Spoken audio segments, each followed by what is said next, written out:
Alright guys, welcome back to another episode. Today we're going to be discussing December tactics. We're going to be talking about how to locate mature bucks, or if you have a target deer in mind that you're after, how to locate them during the late part of deer season. And what it boils down to is food.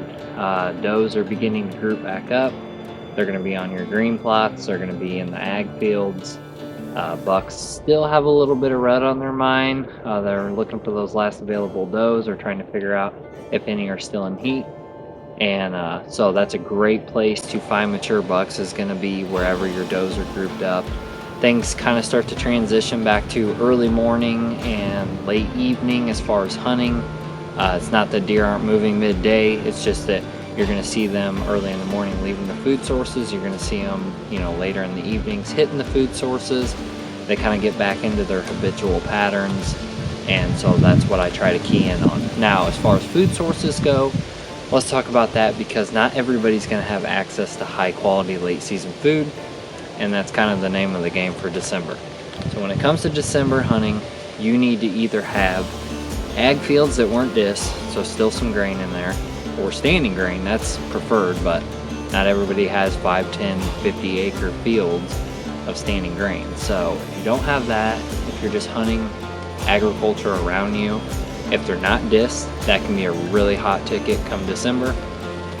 Other food sources are going to be food plots. So if you're able to plant food plots, or if you're hunting public ground and you know of a food source that wildlife management area is planted, gravitate towards that. The third thing is going to be your acorns. I see people overlook oaks all the time for December. Everybody thinks October acorns, which is a good way to find a mature buck. But for me, I have caught up with more of my target deer during December and January on acorns than I ever have during October. Especially if you have red oaks, the tannin levels in those are higher. It kind of acts as like a preservative, but not just the red oaks. This year the crop was so good, I went up on my oak ridge a few days ago and did some scouting, looking for scrapes and rubs, and tried to figure out if there was any available food left. And there were white oaks everywhere. So there's still white oaks and red oaks for me up on a lot of my oak ridges, so that's going to be a place I'm going to key in on. Ag fields, food plots, like I said, but it's not just finding the food source, it's figuring out how to hunt those deer. If you're in high pressured areas, a lot of us need to hunt a different way. It doesn't mean that you can't use the same tactic as the guy who's hunting over the field. The only difference is you might need to move 100 yards in the timber. So when I figure out what food source bucks are coming in, I'm going to look at a timestamp if I'm checking trail cameras. So that's another tip for you guys. If you are using trail cameras, check your timestamp. If he's coming in at 6 p.m., and it's dark by 5, you need to figure out what direction he was coming, where he was likely bedded, and then you're going to have to put some boots on the ground or move trail cameras deeper in. For me, I don't want to waste time this time of year moving trail cameras. A lot of times you're going to wind up just kind of chasing your tail on that. You might get a photo of them. That might have been the only day it was in there where you should have been hunting. So go in, look for the rub lines, look for the mowed down trails. Try to think like a big buck. If does are coming out this way, is there another way he can come, and use the wind, or that has more security cover? That might be your likely spot, but what you need to do is figure out where he's coming in the field, and then find that transition area where you think he's coming from. Set your deer stand up in there. That is a great way of getting on them. A couple years ago, I had a target buck. It was a 10-pointer, and it took me until, I think it was the last week in December and then on into January. But he got in this really habitual route where he would come across this oak flat, eat acorns, drop down the ridge, hit a green plot. I had a camera there, so I knew he was coming into that green plot at dark and then transitioning out into ag. So I had to go all the way up to that oak flat and hunt this brand new stand I hung, and I had 3 encounters with him, even got a shot at him. Unfortunately clipped the limb, kicked the arrow, and that was kind of the end of my season.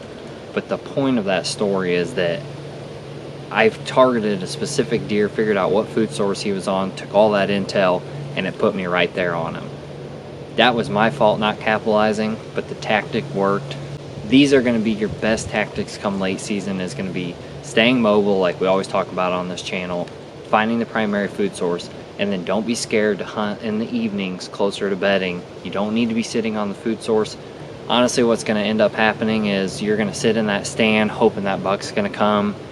he's not going to come for another 2 hours until way after dark, and then you're going to climb down. You're likely going to be blowing deer out of the food source that they're going to, and then the jig's kind of up. They're going to know you were there. So I find it better to move into the transition areas later in the season, because what happens is, if you look at it like this, say the deer bedded up high and the food's down low, I don't care if it's vice versa. This is just for an example, and I know all the deer are going to be coming off that hillside out in that food source. I would rather be halfway up that hill or up in the tops and have deer come past me, in low light and work their way down to that food source.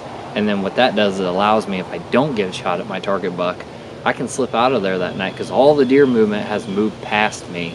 So now I can figure out an exit route where maybe I need to work around a field, take a creek, a drainage, a road or a mowed trail or something to get out of there without going down the same way those deer did into that field.